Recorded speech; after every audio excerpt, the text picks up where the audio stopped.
Thank you so much, Parag. Nishith bhai, your opening remarks?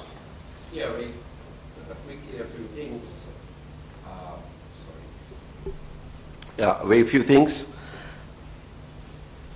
Mr. Tripathi mentioned about the greed, the kind of conceptual framework. I think it said that when you begin to get into an acquisition mode, putting aside the morality, I think that is what I would consider as a greed, because all of us need to understand what do we all commonly mean by greed. So my definition would be that when you just get into a mindset of acquiring more and more and more, where you put aside morality, and in the process you begin to harm the other people. I think that is what I would generally describe. I can't define it in black and white, but that would be my context of, you want, there's nothing wrong, why not you have more? But more per se is not bad, but so long as it does not harm others' interest, I think that's what I would mean as a good.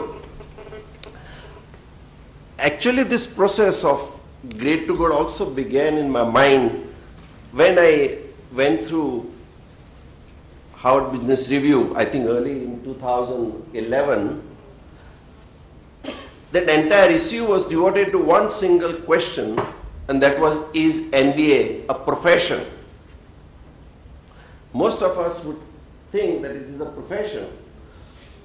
The Dean of Harvard Business School, Nitin Nehoria's view is that it is not a profession. Why? Because there is no binding code of conduct. Okay? So you train people to achieve maximum, but you do not teach them possibly, or there is no like lawyers or accountants or some, I'm saying whether they follow or not is different, but there is no framework even. What you cannot measure, you cannot manage. So at least there must be some measurable standards for even MBAs, so they can go and do anything. And so I would think I recommend you to even look at that. So there must be some binding code of conduct. And what do we teach in management? Or there's a craze for doing BCom, for example, in India. How much are we focusing on psychologists, behavioral scientists, and other people? Because you mentioned about behavior. After every corporation is nothing else but an artificial entity. Behind every corporation, there is a human being. And the question is, how do you change this human being's behavior or collective, behavior? So in every legislation, at least, or in policy matters, we should also try to see how can we use behavioral scientists. Why don't we include in the committees at least the major, what impact it is going to create? Let's look at one point of time, we had 97.5% income tax in India, maybe 70s or otherwise. Fortunately, it has gone down today. But the behavioral impact was very, very different. To have black money was part of culture. That destroyed most number of Indian family businesses. If you see 90% of business houses that were famous in 70s or 60s, okay, today you don't see they are integrated. In Europe you see a number of 200, 300. I'm not going to go into too many details. But the role of psychologists, I think we need to emphasize more. The behavioral scientists, philosophers. We all talk about philosophy. How many case studies do we do in management schools on applied philosophy? Every statement of a chairman, every year you see annual statement, first paragraph is, our corporate philosophy is so and so. But how much do you teach in management schools? How much do you teach in accounting? How much you teach to lawyers? We all talk philosophy is like some old scripture or something, So philosophical base, somewhere on the line, even if we can formalize, I'm not saying it is going to change the world. As Sam said, that things are not going to be honky-dory overnight. But every drop in ocean matters. So if we can increase the role of, I would think, apart from the scientists and accountants and the other people, even the subjects of arts have become very critical today. Lateral thinking and liberal arts education is very critical. Can we focus something on that? Other thing, like even charitable trust today, it's nightmare to handle. Can we not change this our regulations in many ways? I have a very close friend, Yunus. And next month he's coming, by the way, some of you may be interested, on 11th, 12th, 13th of next month in Mumbai. And I say, how many businesses he has created? We all know him for microfinance, father of microfinance or grandfather of microfinance. Okay, he created almost 50 businesses over a period of time. Now, can we not think of businesses, social businesses as we talk about? I think we can create a lot of environmental or systemic changes to encourage that kind of activity, because you make money, okay, fine. But of course, as was mentioned, greed, you look at SKS.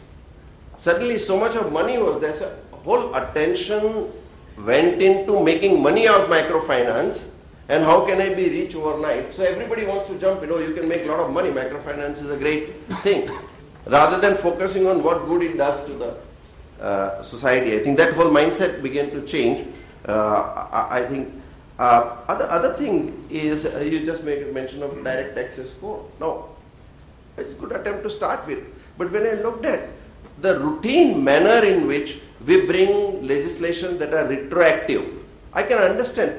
Supreme Court has validated, yes, Parliament is right to bring in retrospective legislations or some extraterritorial, but casual and in a routine, in some way, with a lot of respect, I would say, in somewhat irresponsible manner, we bring everything retrospective. Every Supreme Court judgment comes, you have retrospective amendment. I think that changes the ethical behavior of the government. The moment government, what you call Raja, becomes unethical, public is going to be doubly unethical. So they will also react the same way. So when we look at things, we also need to see how some of these things can, react and change public behavior, especially in the major legislations. And when I wanted to say formal and informal, what I was trying to say that some of the formal changes also facilitate the entire ecosystem. And we need to have informal mechanisms to change the behavior of the people, where a lot of people, everyone can be changed. But if we can give direction to the country as a whole, that we all need to now focus on these ethical issues. When we talk more, I think some people will become more passionate and drive the whole country, or company, or organization, whatever it is. We'll see a lot of change, because definitely there is something called respect. When people make money, they also want respect by and large. When we look at Tata's making money, I think nobody seems to be complaining. Okay, some other people make money, they say, we know how they made money. Okay, the whole respectability, is lost. But people want respectability, and if we can create an environment that something is not respectable, probably will change behavior. But I think we need a slightly larger, broader thinking on the whole subject, and we can find what are the roles different kind of people can play in a society and give some kind of direction. Somewhere along the line we begin to talk. We talk more. When we started about corporate governance maybe 15 years ago, nobody gave a damn. Okay, but as it came along, people's thinking matured. They began to think a little bit. We are talking about like 2% contribution to the CSR. Oh, people are beginning to think, is it good, is it bad? There will be two views, one mandatory or not mandatory, I'm not going to the justification. But it made people begin to think that do we do on voluntary basis or not? Affirmative action, whether, it is good or bad. But debate itself, leads to some kind of behavioral changes, because behind every corporation there is nothing else but human being. Every company is artificial, and that's the way I would look at it. So these are some of the thoughts that I have, and my time is up. That's good self-regulation to begin with, Nishith Bhai. Thank you so much for your opening remarks. I would also like to welcome Rajiv Pratap Hooty. So Dinesh Bhai, Nishith Bhai is party agnostic. So when he talks about values, he has all parties in mind. We have Rajiv Pratap Hooty. Yeah, I was watching this. It says NDA in everybody's board, so I was wondering what the NDA. All right, thanks so much for your opening remarks. We'll do a couple of questions here on the panel, and then we open it up. First, I sensed some sort of dissonance between my left and my right, so which is a good way to start a trigger a debate. Dr. Krishnan, from what I understood, what you said let the organization serve its purpose. And the example you were quoting to me was, if the organization's business manages to make good vanaspati, they should focus on that. I think the balance has shifted towards too much of talk of governance, too much of use of terminology. Whereas Parag says, the seepage of this socialistic characteristics in laissez-faire is desirable. So are we somewhere saying, he's saying, yes, we need that cracking of the whip, while you're saying, I think we are talking too much about cracking of the whip, let's go get back to business and do what we need to do. I think, Shivnath, you've gone back to your media days and obviously trying to create a controversy when there is none. I'm trying to trigger a debate, but I think there exists one. If there is a debate, I didn't really pick it up because at one level, I think it's just different terminology. All I'm saying is, do not leave these notions of ethics or good behavior to somebody's imagination. My sense of good may be going to a temple, and your sense of good may be to contribute to charity. But I don't want these left loosely hanging. All I'm saying is, write your framework clearly, write your framework tightly, and thereafter allow me to work and generate wealth, which is good, which is desperately necessary. A country like ours needs to create wealth, and if you don't have wealth, you can't distribute it. So all that one is saying is, write my boundaries clearly and then allow me to generate wealth, which is what I am good at as a corporate. I am not good at doing charity. Let that be done by whoever is good at doing charity. That's the short point. If within boundaries, the ones who are operating, they exploit the loophole, that's fine with you ethically. The loopholes need to be written by somebody in government. So if somebody in government is sleeping, he or she needs to do his or her job better.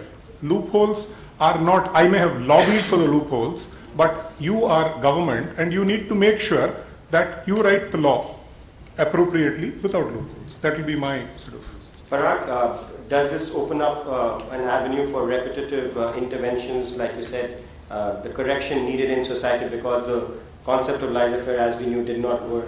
Do you think this opens up doors for a constant intervention, which somewhere India feels or corporate across the world feels it's happening? Shivnath, before answering you directly, I think one thing in India we should be a little careful about. One of the consequences of the Gandhian philosophy has been that we look at wealth creation with a degree of suspicion. I don't think that is called for. You have to look at wealth creation with a degree of robustness.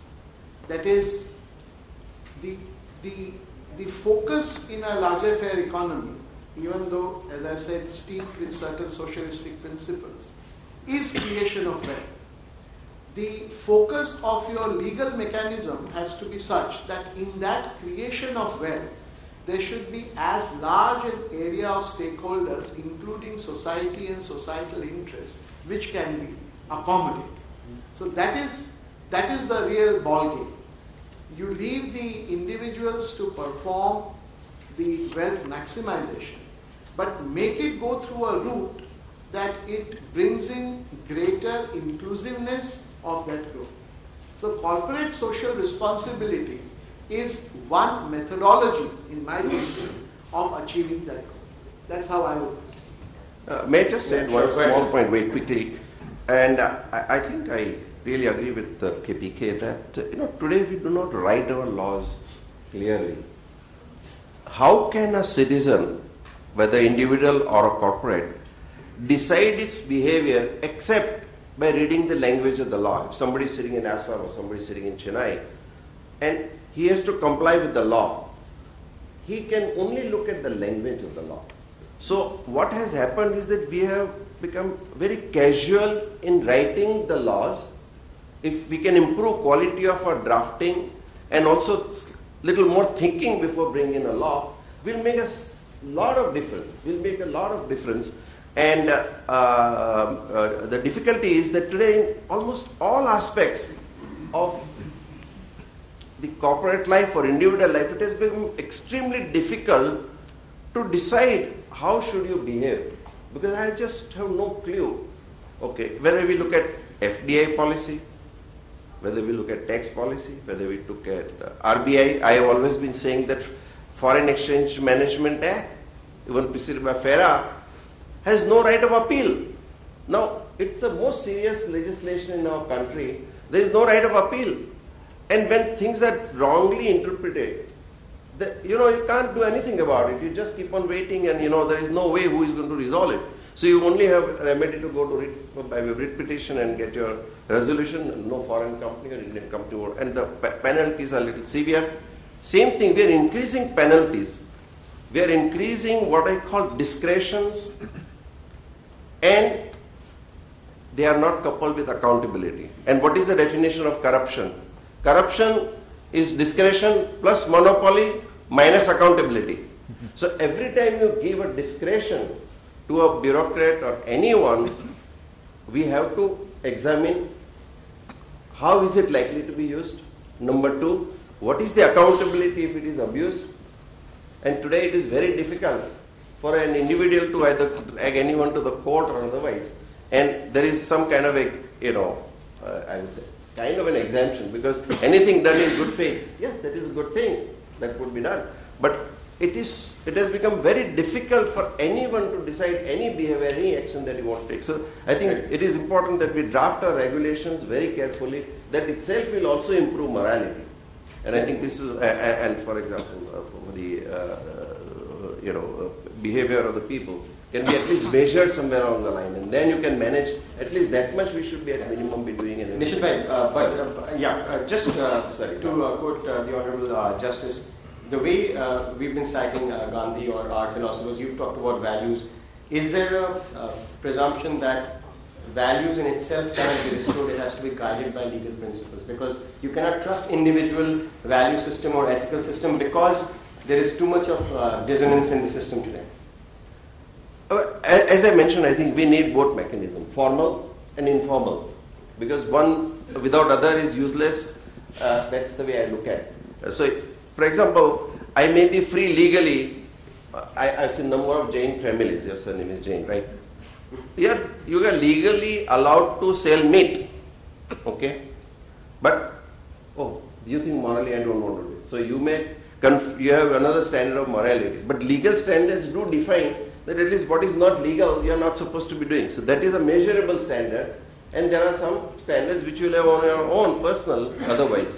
So I am trying to say that there is a role for lawyers, accountants, judges, and bureaucrats and other people in a formalistic society.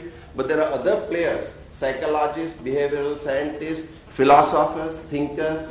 All of them also need to be, told, let us say, that let us drive our society towards more value-based system. I think that's some kind of a message I would like to give. All right. With those thoughts, trying to provoke thinking amongst you all, may I open this to the floor?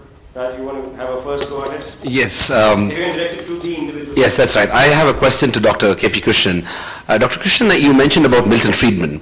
I think one of the biggest challenges of Friedman's thesis is the fact that corporations have assumed extraordinary power. Today, multinational corporations have power beyond many countries of the world. The role and responsibilities of corporations have inevitably need to be changed because of the way they've been structured and the power they exert. So I would like to hear from you, do you believe that extraordinary power as they wield today, sometimes more power than many nation states in their sovereign capacities, does it bring with additional responsibilities beyond what they were earlier envisaged to?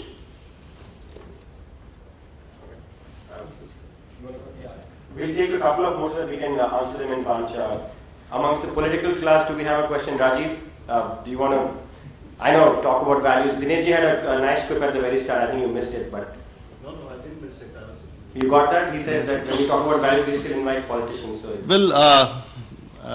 Because once everyone concluded, they said lawmakers should be good enough not to leave loopholes. And I think this roundtable, if it was the transformation from greed to good, changing dimensions of political governance, it could have sorted out most of the things. And you see, I agree with those who say wealth should be created and the government should provision enough to see that good wealth created is taxed good for the good of the nation. But having said that, my only concern what my esteemed colleague Dinesh said about issues about poverty, issues about the country, and here you are talking about governance from greed to good. Well, that's a very small margin which you need to improve upon. It's not a major margin. And I think generally the corporate world does have a great sense of responsibility. We cannot shun them out because with all the limitations and what he said about something which happened in Calcutta recently, my colleague is sitting here, and about the board of directors and things like that. It's all a part of it. So it's a great struggle for the corporate world yet in our country. And we can still tame them, but what we need to tame is the system.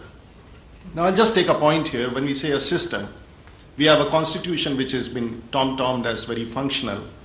And the government in the last 65 years trying to match the requirements of the nation have moved 114 official officially they have moved to amend the constitution, and we have amended the constitution 94 times. That's all for the welfare of the state and the nation. We have a system in this country, we have accepted a Westminster style of government, where elected representatives hold executive positions, where MLAs, members of parliament, move ahead to occupy positions of power. Unless and until, when we talk about political process, we have seen 65 years, unless and until we move ahead to rethink the whole constitutional setup, where we are talking of a majoritarian parliamentary form of government, where there is absolutely no accountability, and where the legislation, where the law-making process is left to those people who have no interest whatsoever to be there to make laws. And it's a fact which is being denied always all throughout. Because most of the time, for example, I'm not a votary for a presidential form of government, but the fact remains that this country in 64 years has virtually headed for a presidential form. If you look in Bihar, it's a war between Lalu Yadav and Nitish Kumar. If you look in Kerala, Tamil Nadu, it's a war between Karunanidhi and Jayalalitha. If you look in other states, state by state, we have already, and when you talk about a system of a majoritarian parliamentary form of government, where we have to make laws which you have to execute, and when you talk about loopholes, we will leave loopholes because we have a political fraternity. And I can just give you one small example of a very functional democracy in this country, where a chief minister of a state who was an independent MLA ran a state for 3 years without an ideological background, ruled that state for 3 years, was caught later and is in jails and is being beaten up by the ward boys. And we have a very functional democracy where the corporate world is expected to respond to the system where the system makers are at fault. They are not equipped. We have an election in Uttar Pradesh where 401 members of the state legislature have to be elected. You can find in the present system 5 good people can get elected, 10, 20, 30. What is the mechanism where you can devise that out of 401 people, 401 good people are elected to run the system in Uttar Pradesh? So there's a big question, and it's a long time we have been, and this country as of now, pardon me for putting it, this country as of now is not being run for 1,260 million people. It is being run for maybe 100 million people, which comprises you and me. So I would not say, and I think this debate should be moved further ahead for the political governance and accountability, which could take care for many issues, and a debate has to come to this country before we keep on discussing many more things. That's my question. Fantastic. Thanks, Rajiv. Let us pick up the responses at that point, and we'll do one more round of questions. Dr. Krishnan, the first one was for you on what Raj said. Do organizations have to be too much power? I agree with what Raj said. I think there is truth in what you're saying in terms of power of international organizations, but I would not be therefore for whimsical, capricious nation-state actions. There are issues which may be within the boundaries of the nation-state, but as we discovered painfully during the 2007-8 crisis, a lot of these are very international in their dimension, and we have an even greater failure of public goods there. We do not have international regulations which sort of can take care of this, some incipient work now for at least bank resolution when they are multi-country. I agree with your statement of the problem. I honestly do not know the solution. I think a lot of the solutions will necessarily need to come from the international arena. And there, I think, if I can make an additional political point, notwithstanding all our domestic problems, we need to be very proactive in these. We are not. Because we think currently it's not our problem. When it becomes our problem, the rules would have been written.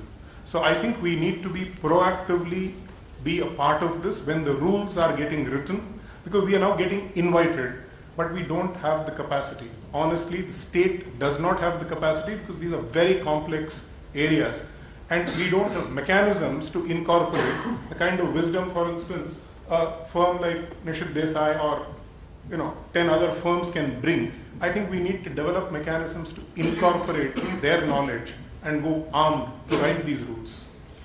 All right, on the political governance bit, I think it will be unfair to have a bureaucrat respond to that. Either or will you want to take a... No, I don't want to respond. I just want to say two things. I was expecting you to ask me, and I was going to say, number one, foolhardy, absolutely foolhardy for me to get into this conversation with somebody who has other parties' national spokespersons for dinner every night.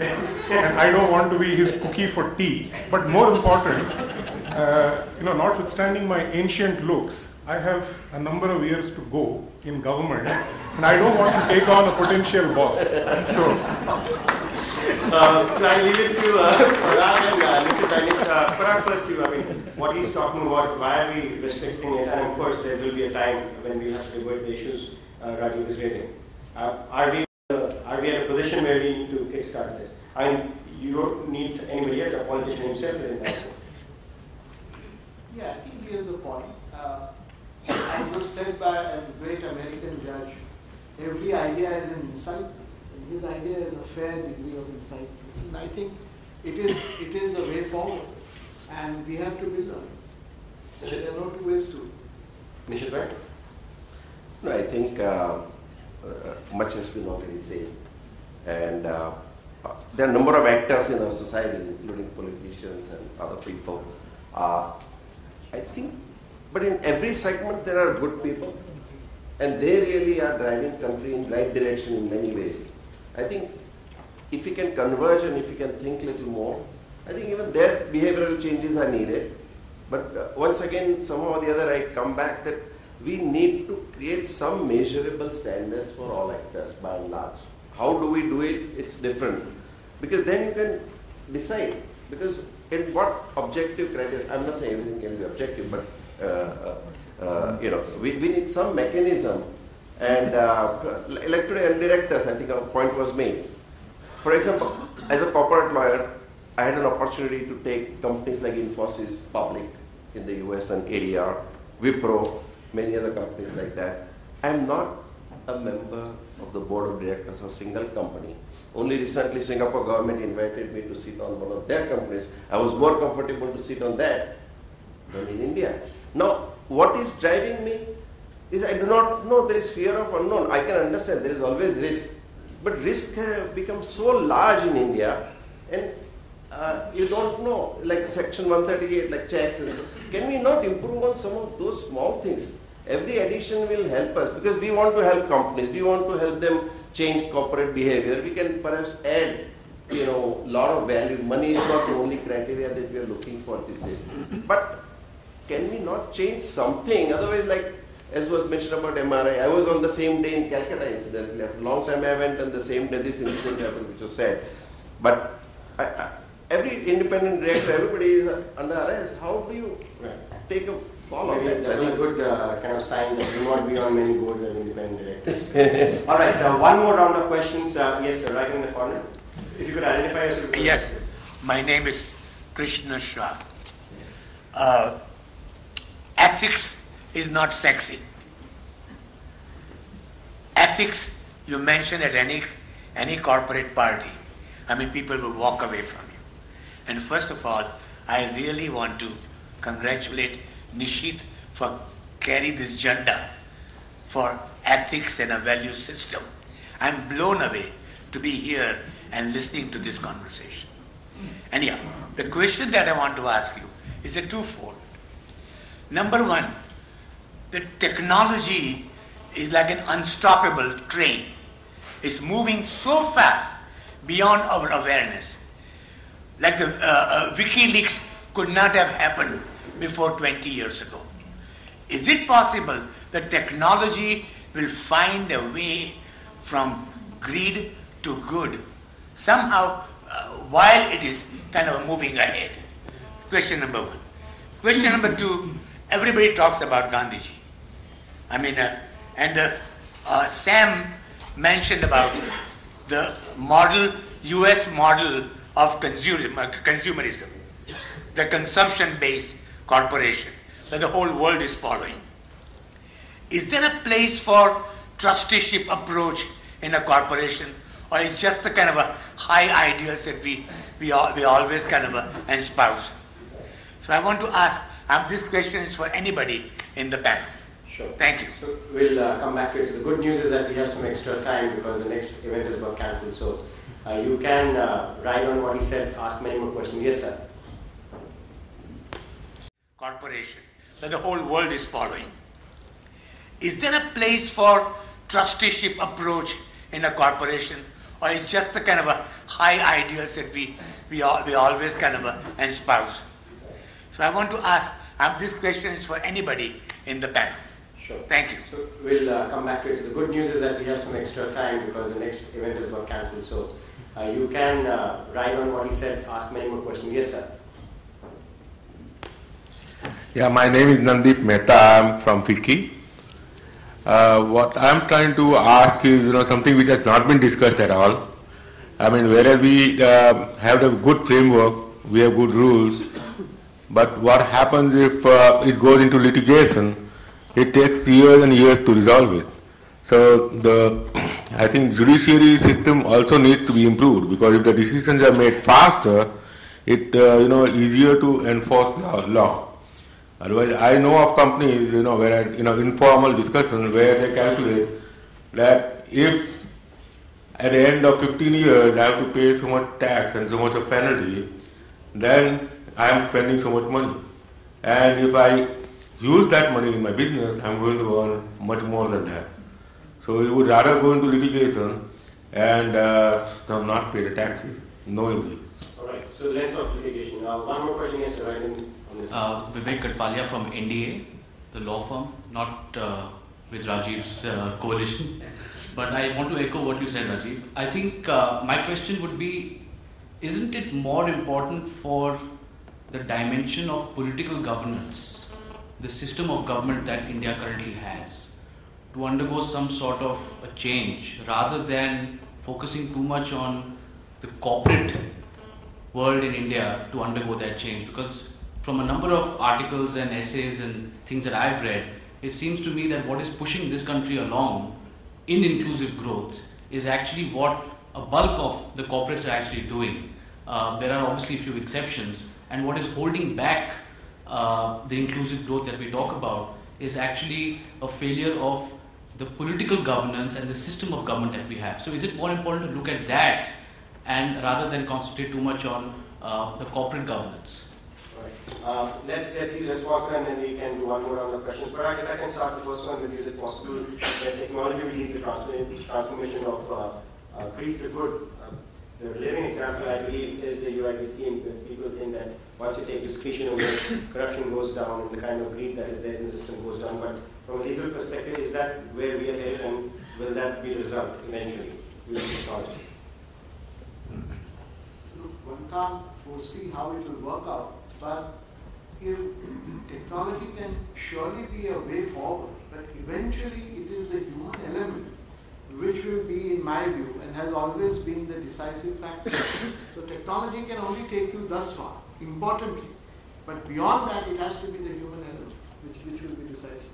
And you're in doubt regarding that? Whether that will lead the transformation from greed to good? You see, ultimately, from greed to good it has to be a multifaceted approach. You have to have a legal system which rewards you to make a movement from greed to good. It has to be a social system which socially rewards you for making that movement. So it can't be just one switch which you put on and you suddenly move from lead to good. It has to be a multifaceted approach, legal, social, greater awareness, and the technological impetuses which will help in that movement. Dr. Krishnan, the concept of trusteeship approach in corporations. Before that, if I can just add a word to what Parag said, technology clearly will only be an enabler. It's an important enabler, and to take the example of UID that you took, I could have a UID number, but I need a framework which says that payment system regulations are modified to enable me to use the UID to include the poor in the financial system, or a transfer of subsidy that is now permissible using the UID system. So technology can be an enabler, but I don't think it's the complete answer. The answer is human plus rewriting frameworks. Trusteeship, I honestly have doubts. I don't think in a large macro sense it is the complete answer. You will have individual examples of this working, but I personally have doubts on whether that is the answer to the problem of governance.